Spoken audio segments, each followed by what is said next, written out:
প্রধান উপদেষ্টার সঙ্গে দেখা করতে যমুনায় যাচ্ছেন তারেক রহমান। কথা হতে পারে নির্বাচন সহ সমসাময়িক ইস্যুতে।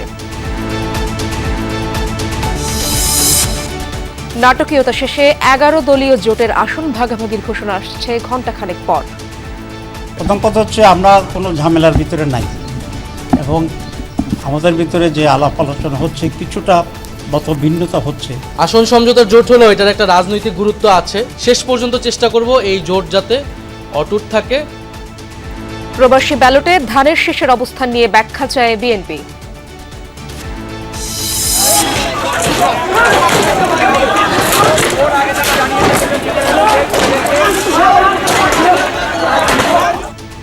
বিপিএলে ম্যাচ না হওয়ায় স্টেডিয়ামে দর্শকদের ভাঙচুর। পরিচালক নাজমুলের পদত্যাগ দাবিতে অনর কোয়াব।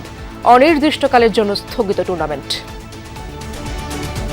এখন আমরা মাঠে যাব একটাই শর্তে, বিসিবি থেকে ওনারা যদি আপনাদের সামনে এসে কমিটমেন্ট করেন যে ঠিক আছে আমরা গ্যারান্টি নিচ্ছি 48 ঘন্টার মধ্যে এই লোক থাকবে না।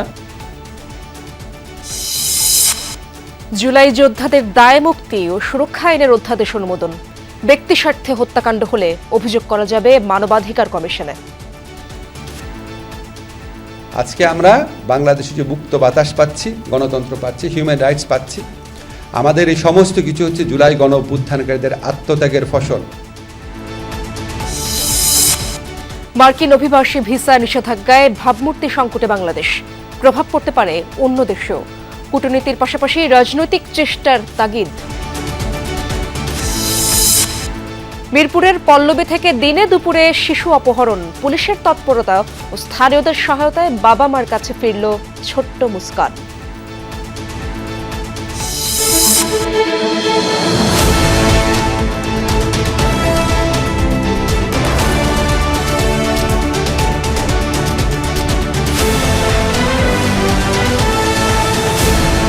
দেশে ফিরে প্রথমবার অন্তর্বর্তী সরকারের প্রধান উপদেষ্টা ডক্টর মোহাম্মদ ইউনূসের সাথে আনুষ্ঠানিকভাবে সাক্ষাৎ করবেন বিএনপি চেয়ারম্যান তারেক রহমান।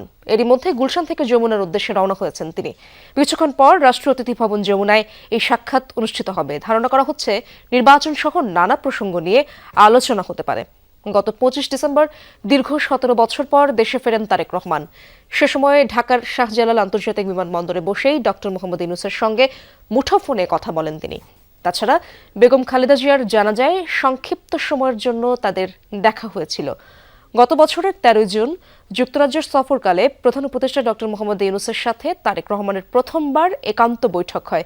তখন বিএনপির ভারপ্রাপ্ত চেয়ারম্যান ছিলেন তারেক রহমান।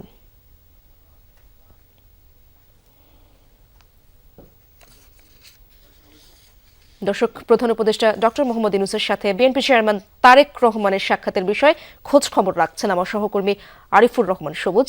তার কাছ থেকে সবশেষ তথ্য জানার চেষ্টা করব। রাষ্ট্রীয় অতিথি ভবন যমুনার সামনে তিনি রয়েছেন। সবুজ, জানাবেন তারেক রহমানের পৌঁছাতে আর কত সময় লাগতে পারে এবং প্রধান উপদেষ্টার সাথে তার সাক্ষাতের বিষয়ে কি তথ্য রয়েছে আপনার কাছে?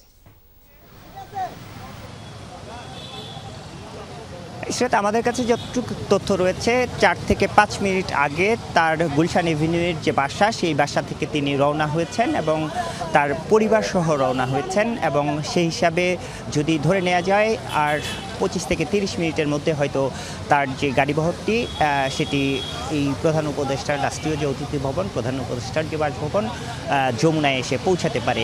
এবং আমাদের কাছে যেই তথ্য রয়েছে বা বিএনপির পক্ষ থেকে যেটি বলা হচ্ছে, এটি একেবারেই সৌজন্য সাক্ষাৎ। তার পরিবার সম্মত, তার সঙ্গে তারেক রহমানের সঙ্গে তার স্ত্রী জুবেদা রহমান এবং তার সন্তান একমাত্র কন্যা তিনিও থাকবেন এবং তার পাশাপাশি বিএনপির স্থায়ী কমিটির বেশ কয়েকজন সিনিয়র নেতাও থাকতে পারেন।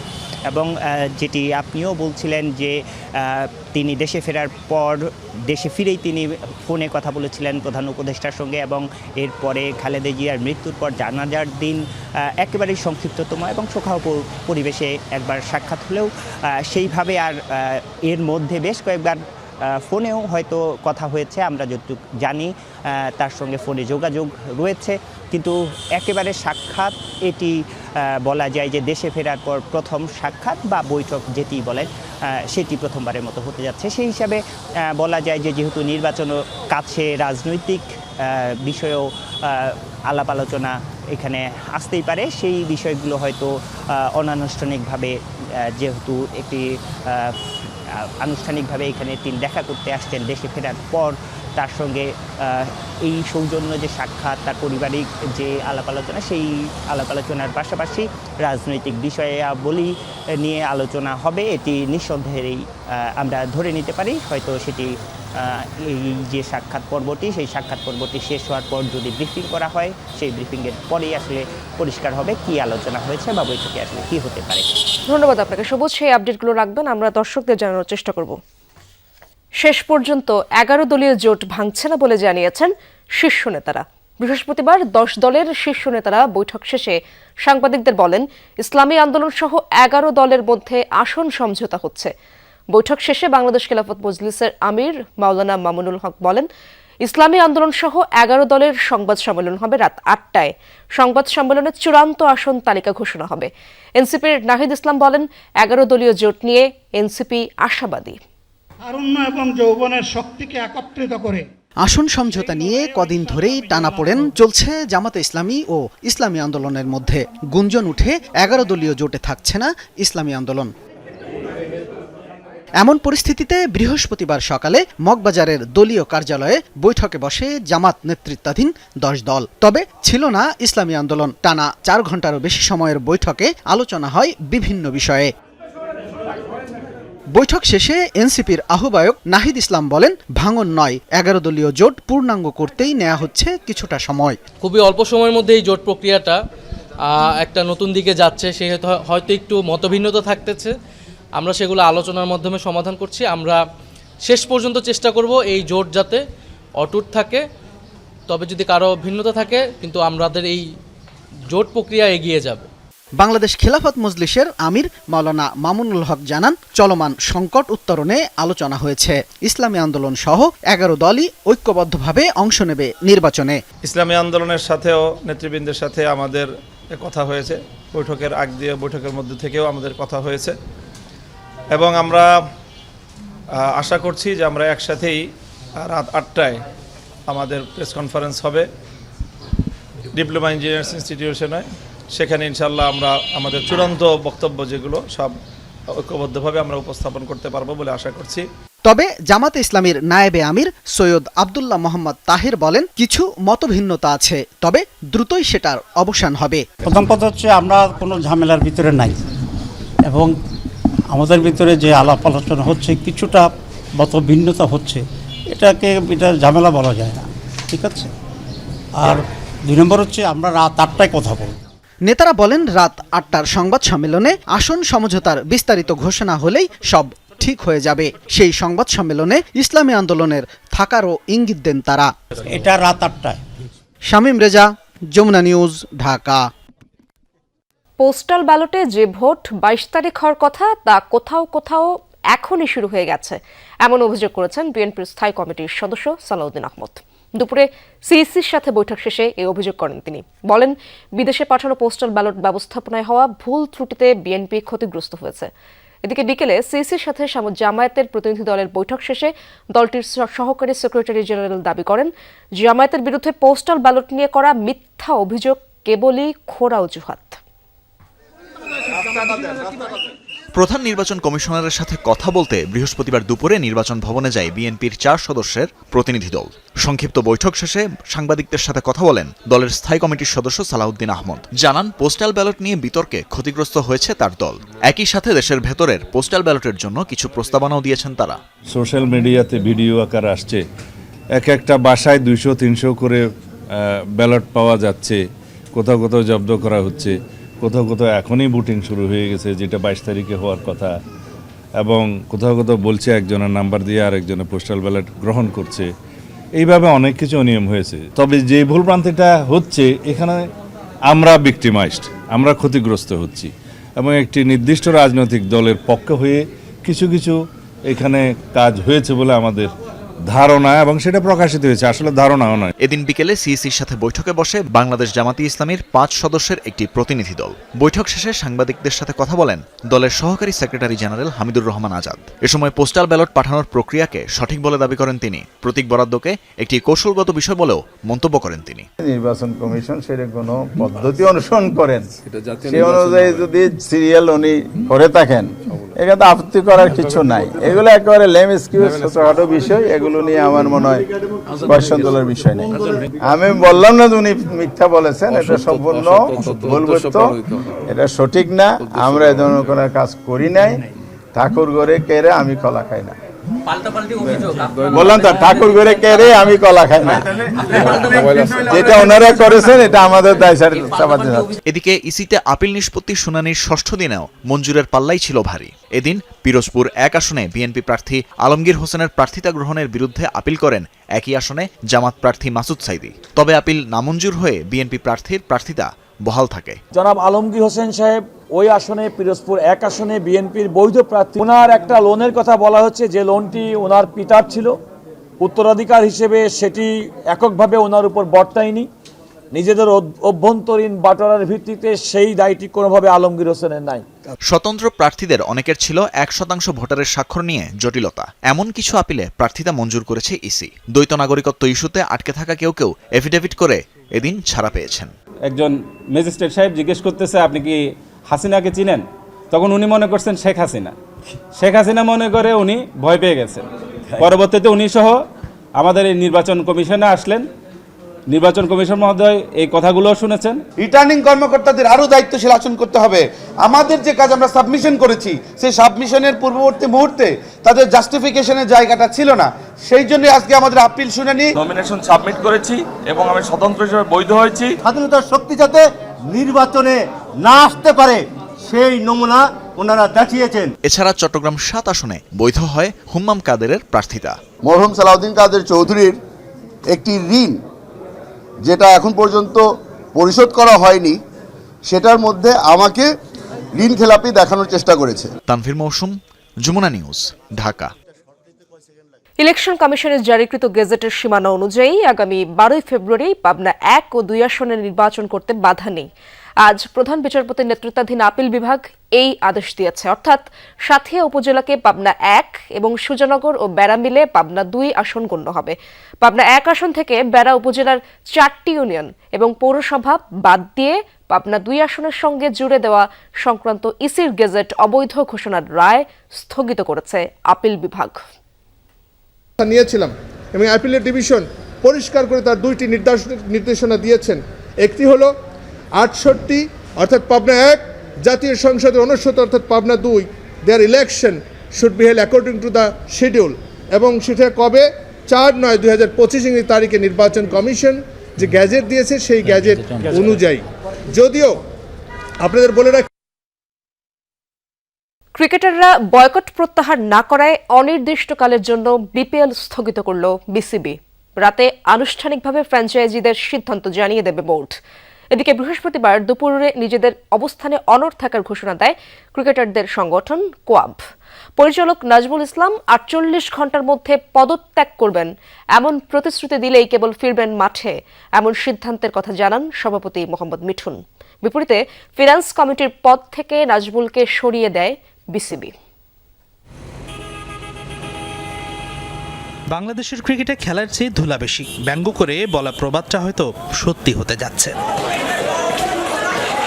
সবকিছু ঠিক থাকলে বৃহস্পতিবার দুপুরে চট্টগ্রাম নোয়াখালী ম্যাচ দিয়ে মাঠে গড়ানোর কথা ছিল বিপিএল এর ঢাকা পর্ব, কিন্তু ক্রিকেটারদের বয়কটের কারণে বন্ধ খেলা টিকিট কেটে মাঠে আসা দর্শকরা হয়ে ওঠে আগ্রাসী। পরিস্থিতি সামলাতে বাধ্য হন আইন শৃঙ্খলা বাহিনীর সদস্যরা। খেলুক বা না খেলুক, এখানে গত কয়েকদিনে বোর্ড পরিচালক নাজমুল ইসলামের একাধিক বক্তব্যে ক্ষুব্ধ হয় ক্রিকেটাররা। তামিম ইকবালকে নিয়ে ফেসবুক স্ট্যাটাস দিয়ে শুরু হয় যে ঘটনার। প্রথমে ক্ষমা প্রার্থনার দাবি ওঠে, সেটি বুধবার এসে দাঁড়ায় পদত্যাগ পর্যন্ত। ক্রিকেটারদের সংগঠন কোয়াব বৃহস্পতিবার দুপুরে অবস্থানে অনড় থাকার ঘোষণা দেয়। এখন আমরা মাঠে যাব একটাই শর্তে, বিসিবি থেকে ওনারা যদি আপনাদের সামনে এসে কমিটমেন্ট করেন যে ঠিক আছে আমরা গ্যারান্টি নিচ্ছি 48 ঘন্টার মধ্যে এই লোক থাকবে না বিসিবিতে, এবং যদি থাকে যদি থাকে তখন ক্রিকেটাররা যে খেলা বন্ধ করবে সেটার জন্য তাদের উপরে কোনো দায়ভার যাবে না। দর্শক যারা আছে দর্শকদেরকে আমাদের কিন্তু রীতিমতো ভুল বোঝানো হচ্ছে, অনেক সময় আমাদেরকে নেগেটিভ জিনিস বোঝানো হচ্ছে, পজিটিভটা আমাদের সামনে আনা হচ্ছে না। সেজন্য অনেক দর্শকরা আমাদেরকে বুঝতেছে না আসলে যে আমরা আসলে কি, আমরা কিন্তু কারো এগেইনস্টে না। তবে কোয়াব জানায় কেবল নাজমুল ইসলামের আপত্তিকর আচরণই এই বয়কটের একমাত্র কারণ নয়। ঘরোয়া লীগ না হওয়া, নারী ক্রিকেট কেলেঙ্কারির তদন্ত না হওয়া সহ সমসাময়িক একাধিক বিষয়ের জন্য বাধ্য হয়েই এই বর্জন। আমরা আসলে আজকে এই অবস্থানে আসার পেছনে অনেকগুলা কারণ আছে। আপনাদের হয়তোবা দেখে মনে হতে পারে যে একটা ইস্যু নিয়ে আমরা কথা বলছি, বাট আমরা দিনের পর দিন, মাসের পর মাস আমরা বিসিবির সঙ্গে অনেক বিষয় নিয়ে প্রতিনিয়ত ক্লোজ ডোরে, ওপেন ডোরে সবভাবে চেষ্টা করেছি বিভিন্ন জিনিস নিয়ে সমাধান করার। কিন্তু দুঃখের বিষয় এটাই যে বিসিবি থেকে আমরা এখন পর্যন্ত কোনো ধরনের সমাধান পাইনি। আমরা আজকে যেটাই করছি আমরা অসহায় এবং বাধ্য হয়েই করা। শেষ বিকেলে সংবাদ বিজ্ঞপ্তি দিয়ে পরিচালক নাজমুল ইসলামকে ফিন্যান্স কমিটির চেয়ারম্যানের পদ থেকে সরিয়ে দেবার কথা জানায় বিসিবি। সেই সাথে সেখানে বলা হয় ক্রিকেটারদের স্বার্থ রক্ষাই বোর্ডের প্রধান লক্ষ্য। বিজ্ঞপ্তিতে ক্রিকেটারদের বিপিএল বয়কটের সিদ্ধান্ত থেকে সরে আসার প্রত্যাশাও ব্যক্ত করে বোর্ড। কিন্তু ক্রিকেটাররা মাঠে না ফেরায় বিপিএল এর এবারের আসর অনির্দিষ্ট সময়ের জন্য স্থগিত করার সিদ্ধান্ত নেয় বিসিবি। এখন প্রশ্ন হচ্ছে এই ঘটনায় জিতল কে? সেই উত্তর ঠিক কে দেবে বা কবেই দেবে বলা কঠিন। তবে হলফ করে বলাই যায় হেরেছে দেশের ক্রিকেট। হাসিনুর রহমান, যমুনা স্পোর্টস, ঢাকা। জুলাই অভ্যুত্থানকারীরা অবশেষে দায় মুক্তি পাচ্ছেন। 2024 সালের জুলাই থেকে অগস্ট পর্যন্ত ঘটনায় অভ্যুত্থানকারীদের কারো বিরুদ্ধে ফৌজদারি মামলা থাকলে তা প্রত্যাহার করবে সরকার। সেক্ষেত্রে তাদের বিরুদ্ধে নতুন করে মামলাও করা যাবে না। এজন্য উপদেষ্টা পরিষদ অনুমোদন করেছে প্রস্তাবিত জুলাই অভ্যুত্থান সুরক্ষা ও দায় নির্ধারণ অধ্যাদেশ। তবে জুলাই সংশ্লিষ্ট না এমন ব্যক্তিগত বা রাজনৈতিক অপরাধ দায় মুক্তির আওতায় আসবে না বলে জানিয়েছেন আইন উপদেষ্টা আসিফ নজরুল। ফরেন সার্ভিস একাডেমির ব্রিফিংয়ে তিনি জানান 31 জানুয়ারির মধ্যে মানবাধিকার কমিশন পুনর্গঠন করা হবে। 2024 সালে জুলাই আগস্টের গণ অভ্যুত্থানে পতন হয় শেখ হাসিনার দীর্ঘ 17 বছরের স্বৈরাচারী শাসনের। এই আন্দোলনের অগ্রভাগে ছিল ছাত্র জনতা। গণতন্ত্র প্রতিষ্ঠা ও অধিকার আদায়ে জুলাই আন্দোলনে যারা রাজপথে ছিল তাদের সুরক্ষায় সরকার প্রণয়ন করতে যাচ্ছে নতুন অধ্যাদেশ। প্রধান উপদেষ্টার সভাপতিত্বে অনুষ্ঠিত হয় উপদেষ্টা পরিষদের বৈঠক। এতে অনুমোদন দেয়া হয়েছে জুলাই অভ্যুত্থান সুরক্ষা ও দায় নির্ধারণ অধ্যাদেশ। ফরেন সার্ভিস একাডেমিতে আইন উপদেষ্টা জানান কয়েকদিনের মধ্যেই গেজেট প্রকাশ হলে কার্যকর হবে অধ্যাদেশটি। জুলাই গণ অভ্যুত্থান সুরক্ষা ও দায় নির্ধারণ অধ্যাদেশ আজকে ক্যাবিনেটে অনুমোদিত হয়েছে।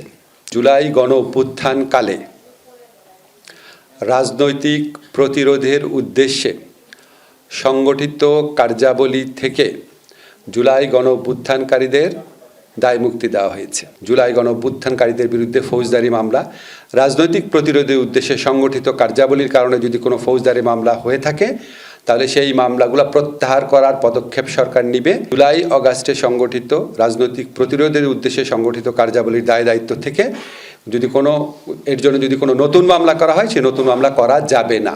গণভোটে সরকারের হ্যাঁ ক্যাম্পেইন নিয়ে প্রশ্ন উঠেছে। আইন উপদেষ্টা জানান গণ অভ্যুত্থানের অন্যতম প্রত্যাশা সংস্কার। এর প্রতি দায়বদ্ধতা থেকেই গণভোটের পক্ষে প্রচারণা চালাচ্ছে সরকার। গণ অভ্যুত্থানের অন্যতম প্রত্যাশা হচ্ছে সংস্কার। এখন আমরা এখানে সংস্কারের পক্ষে বলছি, আমরা কি এরপর সরকারে থাকবো? আমরা তো থাকবো না। আমরা সংস্কারের পক্ষে বলছি, আমরা কিন্তু কোনো দলের পক্ষে দাঁড়াই নাই। গণভোটের পক্ষে যে প্রচারণা চালাচ্ছি এটা সংস্কারের প্রতি যে আমাদের কমিটমেন্ট, সেই কমিটমেন্ট থেকে করা হয়েছে।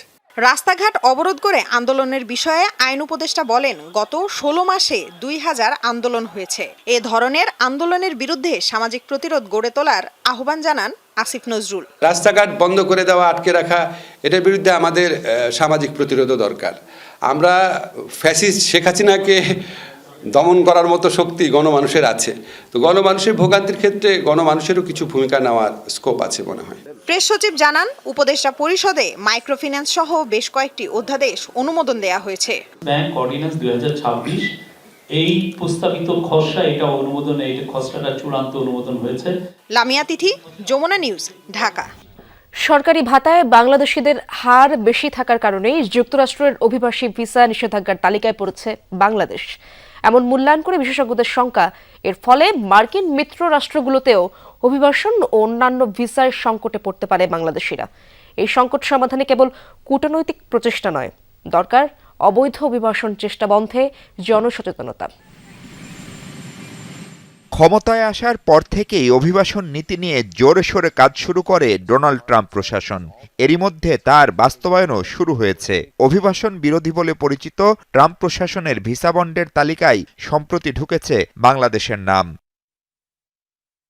তখনই বলা হয়েছিল যুক্তরাষ্ট্রে বিভিন্ন সামাজিক সুবিধা গ্রহণকারীদের তালিকায় ওপরের দিকে বাংলাদেশিরা। সেই ধাক্কায় এবার ৭৫টি দেশের জন্য অভিবাসী ভিসা স্থগিত করার যে সিদ্ধান্ত নিয়েছে যুক্তরাষ্ট্র, তাতেও ঢুকে গেছে বাংলাদেশ।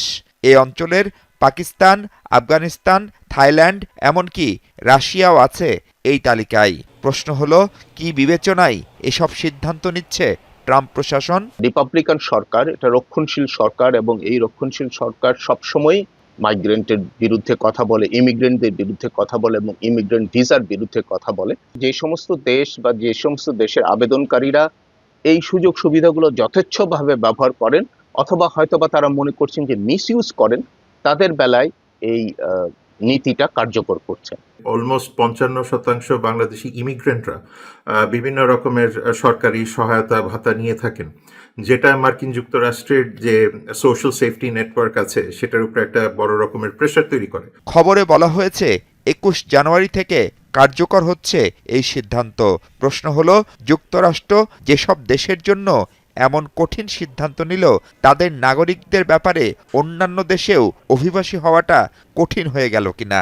আর এই তালিকা কতদিনের জন্য তা যেমন অজানা, ঠিক তেমনি এখান থেকে মুক্তির উপায়ও দারুণ অনিশ্চিত এখনো। এইটা বাংলাদেশের জন্য একটা ক্ষতির কারণ হবে, এই কারণে যে আমাদের ভাবমূর্তি আবার একইভাবে নষ্ট হবে।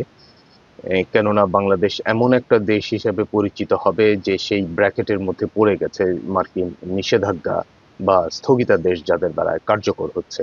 মালয়েশিয়া বলেন, ইন্দোনেশিয়া বলেন, বা মিডল ইস্ট বা সেন্ট্রাল এশিয়া, এইসব জায়গাতে বাংলাদেশিদের যাওয়ার আরও প্রবণতা বাড়বে এবং সেই ক্ষেত্রে হয়তো ইলিগাল মাইগ্রেশনের দিকটা চলে আসবে এবং সেই ক্ষেত্রে খুব স্বাভাবিকভাবেই বাংলাদেশের উপরে আমি মনে করি যে আরও ভিসা সংক্রান্ত বিধিনিষেধ আসার সমূহ সম্ভাবনা আছে। এই ধরনের বিধিনিষেধকে উপেক্ষা করা বা পরিবর্তন করার মতো যেই ধরনের পলিটিক্যাল ক্যাপাসিটি দরকার কিংবা লবি বা প্রেশার ক্রিয়েট করা দরকার, সেইটার ক্ষেত্রে আমার মনে হয় যে বাংলাদেশের যথেষ্ট ঘাটতি আছে। বাংলাদেশিদের জন্যও অভিবাসী ভিসা বন্ধ হওয়ায় যুক্তরাষ্ট্রে থাকা অনেকেই বাবা মা সন্তান পরিজন কাউকেই স্থায়ীভাবে নিয়ে যেতে পারবেন না। তবে ভিজিটর, শিক্ষার্থী বা অফিসিয়াল কাজের জন্য যুক্তরাষ্ট্রে যেতে ইচ্ছুকরা আবেদনের শর্ত পূরণ করলে পাবেন দেশটির ভিসা। মাহফুজ মিশু, যমুনা নিউজ, ঢাকা। অন্তর্বর্তী সরকার সুষ্ঠু নির্বাচন করতে পারবে কিনা তা নিয়ে শঙ্কা প্রকাশ করেছে দেশের নাগরিক সমাজ। বক্তারা বলেন, গণতান্ত্রিক ব্যবস্থা পুনরুদ্ধারে সংস্কারের আলোচনা হলেও আমলাতান্ত্রিক ব্যবস্থাকে বদলাতে পারেনি অন্তর্বর্তী সরকার। উল্টো নিজেরাই বন্দী হয়েছে আমলাতন্ত্রের বেড়াজালে। বৃহস্পতিবার দুপুরে রাজধানীর গুলশানের একটি হোটেলে আগামী সরকারের জন্য নির্বাচিত নীতি সুপারিশ ও প্রস্তাবিত জাতীয় কর্মসূচি শীর্ষক সংবাদ সম্মেলনে এমনটাই জানায় এসডিজি বাস্তবায়নে নাগরিক প্ল্যাটফর্ম বাংলাদেশ। সামাজিক সুশাসন, পরিবেশগত জাতীয় নির্বাচন ও রূপান্তরের প্রত্যাশা নিয়ে নাগরিক ইশতেহার ২০২৬ দিয়েছে এসডিজি বাস্তবায়ন নাগরিক প্ল্যাটফর্ম বাংলাদেশ। আগামী সরকারের জন্য ১২টি নীতি বিবৃতি ও প্রস্তাবনায় রয়েছে ন্যূনতম আয়, সরকারি বিদ্যালয়ে মিড ডে মিল, যুব ক্রেডিট কার্ড, জাতীয় স্বাস্থ্য কার্ড, কৃষক স্মার্ট কার্ড, গণপরিবহন ব্যবস্থা সহ বেশ কিছু বিষয়। একবেলা স্কুলে গেলে তাদেরকে একটা খাবার দেওয়ার মতো ক্ষমতা সরকারের থাকা উচিত। ন্যায় বিচার, দুর্নীতি রোধ এবং আলোচিত সংস্কার কার্যক্রম বাস্তবায়নের মতো বিষয়গুলোর উপর জোর দেন বক্তারা। গবেষণালব্ধ প্রযুক্তি নির্ভর তথ্য যেন আমরা সরকারকে দিতে পারি। ইতিহাস বলে যে ইলেকশনের আগে এবং পরে সংখ্যালঘু জনগোষ্ঠী বিশেষভাবে তারা নিরাপত্তাহীন বাস্তবায়নের প্রশ্নে সরকার কিভাবে বিহেভ করবে, আগামী নতুন সরকার রাজনৈতিক নেতৃবৃন্দ কিভাবে বিহেভ করবে, আমলাতন্ত্ররা তারাই বা কিভাবে বিহেভ করবে। রাজনৈতিক দলগুলো কেন নাগরিকদের ভাবনা শুনবে না, অনেকে তোলেন সেই প্রশ্ন। বলেন, নাগরিক ও সরকারের মধ্যেকার সম্পর্ক এখনো বিচ্ছিন্ন। রাজনৈতিক সংস্কৃতিও বদলাতে হবে, আমলাতান্ত্রিক সংস্কৃতি তো বদলাতেই হবে, প্রয়োজন হলে আমরা নাগরিক সমাজ আমরাও বদলাবো। রাজনীতিকরা কি অন্য কোনো গ্রহ থেকে আসে নাকি? তারা তো তাদের ম্যানিফেস্টো তৈরি করে জনগণের অভিপ্সা থেকে, জনগণের আকাঙ্ক্ষার ভিত্তিতে করার কথা। যদি সেটা তারা না করে, সেখানে গলদ রয়েছে। নাগরিক সুরক্ষা দিতে না পারা বর্তমান সরকার নির্বাচন সঠিকভাবে করতে পারবে কিনা সেটা নিয়েও শঙ্কা প্রকাশ করেন দেবপ্রিয় ভট্টাচার্য। নির্বাচন যদি ভালো না হয় 5 বছর, 10 বছর, 15 বছর আমরা দেখেছি, তারপর এক সময় জনগণ উঠে সেই সরকারকে ফেলে দেওয়ার ক্ষমতা রাখে। আমরা যদি আমাদের প্রেশারটা রাখি, আপনারা যদি এটা নিয়ে বক্তব্য রাখেন, তাহলে যদি গণতন্ত্র হয় এবং নির্বাচনটা অন্তত পক্ষে ভালোভাবে হয়, তাহলে একটা চাপ নিশ্চয়ই থাকবে। ওনারা নতুন শক্তির অংশ কথা বলে শেষ বিচারে যে একটি ক্ষুদ্র এবং উগ্র গোষ্ঠীর কাছে অনেক ক্ষেত্রে জিম্মি হয়ে গেলেন। সেই জন্য ওনারা আচরণও করতে পারলেন না, ওনারা নাগরিকদের সুরক্ষা দিতে পারলেন না। এখন প্রশ্ন হচ্ছে, ওনারা কি নিরপেক্ষভাবে নির্বাচনটাও করতে পারবেন কিনা ঠিক মতো। বক্তারা অভিযোগ করেন, আমলাতন্ত্রের উপরিকাঠামো না ভাঙতে পারলে রাষ্ট্র কাঠামো গঠন সহজ হবে না। মিডিয়া কমিশনের কোনো সুপারিশ বাস্তবায়ন না হওয়ায় ক্ষোভও জানান বক্তারা। আমলাতন্ত্রকে ফিরে আসার সবচেয়ে বড় সুযোগ করে দিল বর্তমান অন্তর্বর্তীকালীন সরকার। আহমেদ রেজা, যমুনা নিউজ, ঢাকা। আজও সায়েন্স ল্যাব মোড়ে সড়ক অবরোধ করে বিক্ষোভ করেছেন ঢাকার সরকারি 7 কলেজের শিক্ষার্থীরা। তাদের অবরোধে যান চলাচল বন্ধ হয়ে যায়, ভোগান্তিতে পড়েন রাজধানীবাসী। শিক্ষার্থীরা অবিলম্বে প্রস্তাবিত ঢাকা সেন্ট্রাল ইউনিভার্সিটির অধ্যাদেশ জারির দাবি জানান। অন্যথায় মার্চ টু যমুনা কর্মসূচির হুঁশিয়ারিও দেন তারা। আবারও রাজধানীর সায়েন্স ল্যাব মোড়ে শিক্ষার্থীদের বিক্ষোভ। বৃহস্পতিবার দুপুরে এই কর্মসূচিতে যোগ দেন ঢাকা কলেজ, ইডেন মহিলা কলেজ ও বদরুন্নেসা কলেজের শিক্ষার্থীরা। শিক্ষার্থীদের অভিযোগ, সরকারের একটি কুচক্রী মহলের কারণে বারবার পিছিয়ে যাচ্ছে ঢাকা সেন্ট্রাল ইউনিভার্সিটি অধ্যাদেশ জারির কার্যক্রম। তাই রাষ্ট্রপতি কর্তৃক এ সংক্রান্ত চূড়ান্ত অধ্যাদেশ জারির দাবি জানান শিক্ষার্থীরা। আমাদের অধ্যাদেশ দেওয়া হলে আমরা আমাদের টেবিলে ফিরে যাব, আমাদের পড়াশোনায় ফিরে যাব। তারা যদি আসলে জনগণের সরকার হইতো, তাহলে এই জনভোগান্তি, আমাদের ক্লাস বর্জন করে রাস্তায় আসার কোনো আসলে মানে হয় না। একটাই মূল দাবি, আজকের ক্যাবিনেট মিটিংয়ে আমাদের অধ্যাদেশটা যেন গেজেট আকারে প্রকাশ হয়। বিকেল 4টার মধ্যে যদি অধ্যাদেশ জারি না হয়, তাহলে আমরা লং মার্চ টু যমুনা ঘোষণা করতে বাধ্য হব। দ্রুত সময়ের মধ্যে বিশ্ববিদ্যালয়ের অধ্যাদেশ জারি না হলে কঠোর আন্দোলনেরও হুঁশিয়ারি দেয়া হয় বিক্ষোভ থেকে। বলা হয়, প্রয়োজনে মার্চ টু যমুনা কর্মসূচি দেয়া হবে। এদিন শিক্ষার্থীদের সড়ক অবরোধের কারণে মিরপুর সড়ক সহ সায়েন্স ল্যাবের আশেপাশের এলাকায় ব্যাপক যানজট সৃষ্টি হয়, বন্ধ হয়ে যায় যান চলাচল। প্রত্যেকটা জায়গা বন্ধ, মানুষ আসা যাওয়া করতে পারতেছে না, মানুষ ভোগান্তিতে অতিষ্ঠ হয়ে যাইতেছে। দেশ স্বাধীন, দেখেন আমরা বসে আছি, এটা কোনো কথা? দাঁড়ায় আছি ঘন্টার পর ঘন্টা। জনগণের ভোগান্তি, কেউ হাসপাতাল যেতে পারতেছে না, কেউ রিস্কায়, কেউ সিএনজিতে। কিছুদিন পর পর দাবি আদায়ে সড়ক অবরোধ করে ভোগান্তির সমালোচনা করেন অনেকে। হাসিবুল করিম বিজয়, যমুনা নিউজ, ঢাকা। দিনে দুপুরে রাজধানীর মিরপুরে 2 শিশুকে অপহরণ করে একটি চক্র। তাদের দুজনই ভাই বোন। তবে একজনকে মিরপুরের পল্লবী মেট্রো রেলের নিচে ফেলে রেখে আরেকজনকে নিয়ে পালায় অপহরণকারীরা। 23 ঘন্টা পর সদরঘাটের স্থানীয়দের সহায়তায় শিশু মুস্কানকে উদ্ধার করে পুলিশ। এই ঘটনায় অভিযুক্ত আসামি আরিফকে গ্রেপ্তারের চেষ্টা চলছে বলে জানিয়েছে পুলিশ। বুধবার বিকেল 5টা 4 মিনিট 2 শিশুকে নিয়ে মিরপুরের পল্লবী ডি ব্লকের রোড দিয়ে হেঁটে বেরিয়ে যান আরিফ নামে এই ব্যক্তি। আগে থেকেই গলির মাথায় অপেক্ষা করছিল আরও 2 জন। মূলত পার্কে নিয়ে যাওয়ার কথা বলে 2 ভাই বোন মুস্কান ও সাইদকে অপহরণ করে এই আরিফ। পরে পল্লবী মেট্রো রেলের নিচে বড় ভাই সাইদকে ফেলে রেখে 5 বছরের মুস্কানকে নিয়ে পালিয়ে যায় এই অপহরণকারীরা। সাইদ বাড়ি ফিরে তার পরিবারকে এই ঘটনা জানালে তৎক্ষণাৎ তারা খুঁজতে থাকে মুস্কানকে। পরে জিডি করে পল্লবী থানায়। পার্কে নিয়ে যাওয়ার কথা বইলে আমার বাসার সামনে থেকে নিয়ে ও ডাইরেক্ট শিবলোক 12 নম্বর মিরপুর 12 শিবলোক 1 নম্বর রোড থেকে মেট্রো স্টেশন পর্যন্ত গেছে। মেট্রো স্টেশন থেকে আমার ছেলেকে বলে, তোমার কাছে টাকা আছে? আমার ছেলে বলতেছে যে হ্যাঁ আমার কাছে টাকা আছে। কয় তাই ভাইয়ের জন্য একটা চিপস নিয়ে আসো, ফয়সাল ভাই আমার জন্য একটা চিপস নিয়ে আসো, আমি চিপটা খাবো, খাওয়ার পরে তোমাদেরকে মেট্রো রেলে ঘুরাবো। সিসি ক্যামেরার ফুটেজ দেখে আসামিকে শনাক্ত করে পল্লবী থানা পুলিশ। আসামির মা আর ভাইকে আটক করা হয় বৃহস্পতিবার সকালেই। তাদের আটকের খবর জানতে পেরে আসামি আরিফ শিশুটিকে সদরঘাট টার্মিনালে ফেলে পালিয়ে যায়। সেখানকার স্থানীয়রা তাকে উদ্ধার করে পরিবারের সাথে যোগাযোগ করে। ভিডিও কলে মুস্কানকে শনাক্ত করে পরিবার। এরপর সদরঘাট থেকে শিশুটিকে স্বজনদের কাছে পৌঁছে দেয় পল্লবী থানা পুলিশ। সারা রাতের চেষ্টা করে ভিডিও ফুটেজ কালেকশন করা হয় এবং কালেকশনের মাধ্যমে একজন ছেলেকে শনাক্ত করা হয়। আমরা সর্বশেষ প্রচেষ্টার মাধ্যমে তথ্য প্রযুক্তি এবং আমাদের বিভিন্ন গোয়েন্দা তথ্যের মাধ্যমে আমরা মেয়েটিকে সদরঘাট এলাকা থেকে আমরা উদ্ধার করতে পেরেছি। এই ঘটনায় অভিযুক্ত আসামি আরিফকে গ্রেফতারের চেষ্টা চলছে বলে জানায় পুলিশ। রেদওয়ান আহমেদ, যমুনা নিউজ। রাষ্ট্রপতি মোহাম্মদ শাহাবুদ্দিনের কাছে পরিচয়পত্র পেশ করেছেন ঢাকায় নবনিযুক্ত মার্কিন রাষ্ট্রদূত ব্রেন্ট ক্রিস্টেনসেন। বৃহস্পতিবার দুপুরে বঙ্গভবনে এই সাক্ষাৎ অনুষ্ঠিত হয়। এ সময় যুক্তরাষ্ট্রের নতুন রাষ্ট্রদূতকে স্বাগত জানিয়ে রাষ্ট্রপতি বলেন, ভবিষ্যতে দুদেশের মধ্যে ব্যবসা, বিনিয়োগ, শিক্ষা ও সাংস্কৃতিক ক্ষেত্রে সম্পর্ক আরও জোরদার হবে।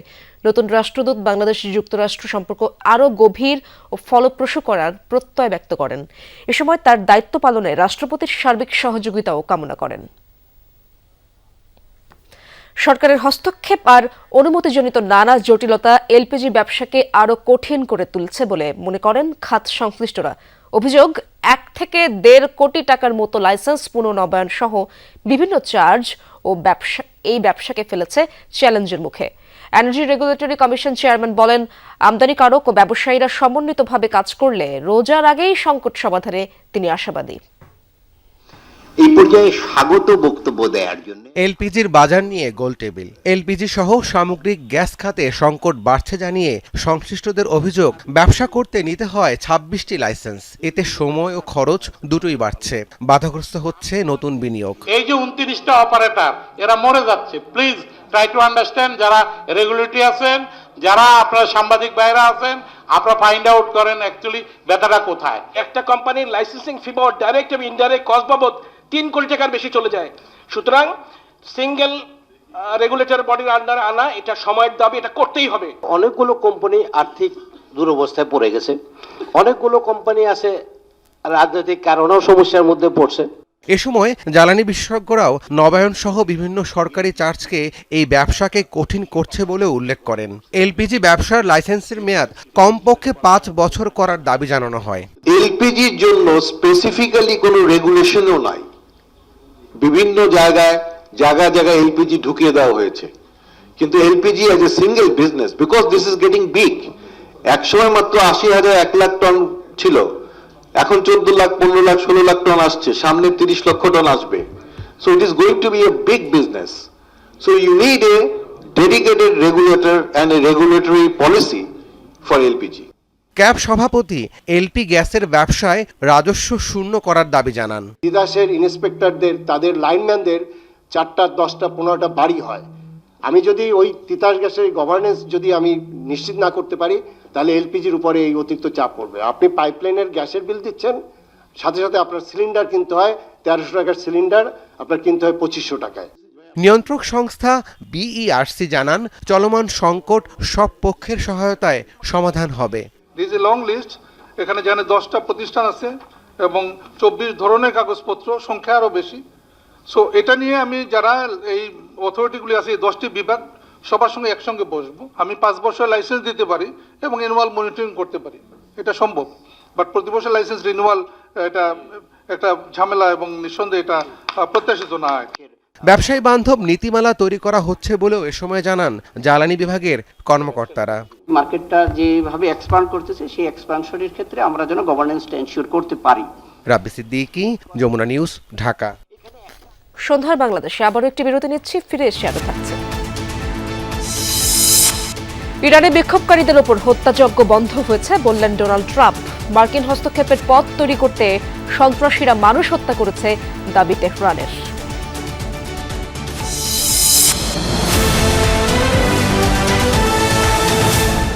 ইরান ইস্যুতে কিছুটা নমনীয় মার্কিন প্রেসিডেন্ট ডোনাল্ড ট্রাম্প বলেন, বিক্ষোভকারীদের ওপর হত্যাযজ্ঞ বন্ধ করেছে তেহরান, তবে এখনও হামলার সম্ভাবনা উড়িয়ে দেননি তিনি। এদিকে ব্যাপক প্রাণহানির তথ্যকে পশ্চিমা প্রোপাগান্ডা আখ্যা দিয়েছেন ইরানের পররাষ্ট্রমন্ত্রী। লাগাতার বিক্ষোভ সহিংসতার পর এখন কিছুটা শান্ত ইরানের পরিস্থিতি। অনেক রাজপথই এখন আয়াতুল্লাহ আলী খামেনির সমর্থকদের দখলে, এমনকি আন্দোলন পুরোপুরি নিয়ন্ত্রণের দাবিও করছে তেহরান। এতদিন ইরানকে নানা হুমকি ধামকি দেওয়ার পর এবার ট্রাম্পের কণ্ঠেও ভিন্ন সুর। তার দাবি, বিক্ষোভকারীদের ওপর হত্যাযজ্ঞ চালানো বন্ধ হয়েছে বলে জানতে পেরেছেন তিনি। ইরানে কোনো বিক্ষোভকারীর মৃত্যুদণ্ড কার্যকর করা হবে না বলেও মন্তব্য করেন ট্রাম্প। আমাদের বলা হয়েছে যে ইরানে হত্যাকাণ্ড বন্ধ হয়েছে, মৃত্যুদণ্ড কার্যকর করারও কোনো পরিকল্পনা নেই তাদের। অপরপক্ষের অত্যন্ত গুরুত্বপূর্ণ সূত্র আমাদের জানিয়েছে, আমরা তা খোঁজ নিয়ে দেখব। এদিকে ব্যাপক প্রাণহানির তথ্যকে পশ্চিমা প্রোপাগান্ডা আখ্যা দিয়ে ইরানের পররাষ্ট্রমন্ত্রী আব্বাস আরাকচি দাবি করেছেন এ সংখ্যা কয়েকশো। মার্কিন হস্তক্ষেপের আশায় আন্দোলনকারীদের মধ্য থেকে অনেকে নিরাপত্তা বাহিনী ও সাধারণ মানুষ হত্যা করে নিহতের সংখ্যা বাড়াতে চেয়েছে বলেও মন্তব্য করেন তিনি। তারা জঙ্গিদের মতো হামলা চালিয়েছে, পুলিশ অফিসারদের জীবিত পুড়িয়ে দিয়েছে, নিরাপত্তা বাহিনী ও সাধারণ মানুষের উপর নির্বিচারে গুলি চালিয়েছে। কেন? কারণ ট্রাম্প বলেছিল প্রাণহানির ঘটনা ঘটলে তিনি হস্তক্ষেপ করবেন। এটি ছিল ট্রাম্পকে জড়ানোর একটি ইসরায়েলি চক্রান্ত। ট্রাম্পের মতো আরাকচিও জানিয়েছেন, বিক্ষোভকারীদের ফাঁসি দেওয়ার কোনো পরিকল্পনা নেই তার সরকারের। যদিও এখনও মার্কিন হামলার শঙ্কা থাকায় তেহরানে দূতাবাসের কার্যক্রম সাময়িকভাবে বন্ধ করেছে যুক্তরাজ্য। নিজ দেশের নাগরিকদের ইরান ছাড়ার নির্দেশ দিয়েছে ইতালি ও পোল্যান্ড সহ কয়েকটি দেশ। মোস্তফা মাহমুদ, যমুনা নিউজ। দর্শক, এই ছিল সন্ধ্যার বাংলাদেশের আয়োজনে। এতক্ষণ যারা সঙ্গে ছিলেন সবাইকে ধন্যবাদ।